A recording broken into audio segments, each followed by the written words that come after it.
Question 4, Honorable Minister. Article 16(2) stated, at all times and for the avoidance of doubt, the contractor shall comply with Nigerian federal or state laws, the Executive Order 003 of 2017 titled Executive Order on Support of Local Content in Public Procurement by the federal government, May 18, 2017, regulations and policies in relation to the promotion and enforcement of local content provisions in the execution of projects, whether specifically mentioned in this agreement or otherwise. Can you provide us with details of how the contractors have materially complied with these provisions? Mr. Chairman, I hope you're not repeating yourself. And let me tell why I say I hope you're not repeating yourself. You asked me to bring the names of those who have been employed, who are Nigerians. That's local content. You asked me to bring the names of those they have sublet contract to. That's local content. Unless you want to be the general contractor, in which case it's no longer local content. I don't think that's... Can you repeat your question? Can you repeat your question? That shouldn't be your response at all. Can you repeat your question? You said I should provide you with documents to show local content. You have earlier asked me to provide you with workers who are Nigerians, and I said tomorrow morning. Is that the only local content? Can you hold on, sir? When you said I should provide you with that, I said tomorrow. You asked me to provide you with the contractors who are Nigerians who are doing contract there. I said tomorrow I will ask the company to provide you with that. So the top question you're repeating is that you're repeating those two questions, sir. Honorable Ministers, I say, can you provide us with details of how the contractors have complied materially with these provisions? Now, there are provisions in the contract agreements. If you are taking local content, has those contractors complied with it? It's a question of supervisions on those critical areas. If we also want to know the quality of what that project being executed in line with the specification. Maybe the House needs to appoint a supervising engineer. For us in Ministry of Transport, we are convinced about the quality. Nigerians are using the rail going to Kaduna from Abuja. Very soon in September, we'll begin to use the one from Lagos to Ibadan. If the committee is in doubt of the quality of work, we'll be glad if you appoint a supervising engineering company that can come and find out that it's part of oversight function, Mr.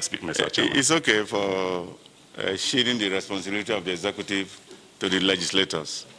We'll see to it, and we'll also use it to rate the executive whether they are actually working in lines with the specification that are provided. We'll do that. We'll make that recommendation. Your question 5. In Addendum 2A, page 3 and 4 on the Lagos-Ibadan segment of the railway modernization project worth over $1.5 billion, signed on 22nd of December 2016. The contract agreement was signed by you and witnessed by one I.J. Uche Okoro, who simply identified himself as a civil servant without a designation and addressed as Federal Minister of Transport. Who is this I.J. Uche Okoro, and what is his official designation, stroke rank in the ministry? Mr. Chairman, as a former member of the House, I'm trying hard to manage what I say so that nobody will say I'm bringing the House to ridicule. Mr. Chairman, the person who signed the paper is a civil servant. And Director of Legal is a civil servant. Who is the Permanent Secretary here? Is that not? So what does he want? Is the man a Director of Legal? She is a Director of Legal. She's a Director of Legal. She didn't sign it as a Director of Legal. If she signs as a civil servant, has she contravened the law, sir? Any other person can sign as a civil servant. Did they but we must know who is Mr. Chairman, designated did they tell you the class of person that will sign? They didn't.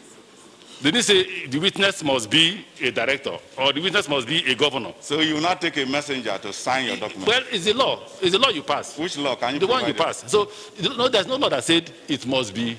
Can you provide us with the law? Is there a law that says it must be? The ministers, you have gone to sign because a minister representing that ministry. Mr. Chairman, I could refuse to go, and any other person could have signed on our behalf. So any other person from your ministry can go and sign without your authority? I could designate, No, I'm coming. delegate it to anybody to sign. You can delegate. Yes, sir. Because you have a portfolio.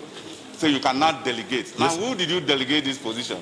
For us to be able to attach that document to an officer who signed that document, okay, Mr. Chairman. You must define the particular, the designation of such officer. Mr. Chairman. In respect of these questions I'm asking, can any member please, if you have a question, you can. If you have a question to ask, please, you can. This is Addendum 2A. Page 1 and 2. We also observed the commercial contract made a lot of reference to another commercial agreement identified as Addendum 2, which was said to have been signed on 28 August 2012. Please, Honorable Minister, can you provide us with the detail of the Addendum 2 contract agreements from where you made variations? From where you made variations to sign revised contract for Addendum 2A. Mr. Chairman, one of the responsibilities of the House is to appoint for you legislative assistants. Is that not true? Please, sir, ask the legislative assistant to read our booklet. You will see Addendum 2. Addendum 2. Mr. Honorable Minister, I took time to go through your documents. I took time. And if that page is not available here in the document you provided.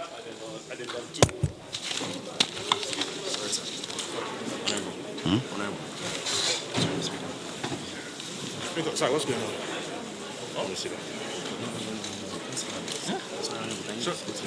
Speaker, sit here. Let's speaker, sit here. Come on. Come on. Come on, you can sit here. Gentlemen, please, can we just take a break for about 10 to 15 minutes, please? Let's take a break for 10 to 15 minutes.